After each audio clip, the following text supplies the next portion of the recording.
Hei, kenapa Abang ambil sapu jambu? Hah? Sapu jambu ini? Tunggu Pak Guru, ini jambu yang di sebelah. Saya ini ada ambil jambu yang di sebelah pagar. Ya MBKP ini jambu. Tidak, kebetulan saya istri mengidam jambu Pak Guru, jadi saya coba ambil yang di sebelah pagar itu. Kalau istri mengidam jambu, mau ambil akan jambu itu mau batanya. Bukan tipe Guru jambu itu yang di sebelah pagar itu. Ini kan DP batas ada pagar, kan tipe Guru tahu sendiri ada pagar di situ.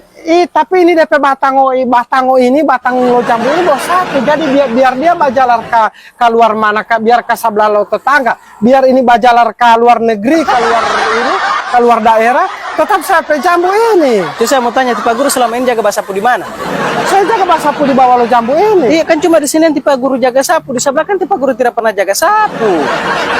Berarti yang saya jaga sapu di sini. Kalau saya tidak bawa sapu di sebelah lo pagar, bukan sapu jambu. Bukan tipe Guru jambu itu, orang lain punya itu yang di sebelah pagar.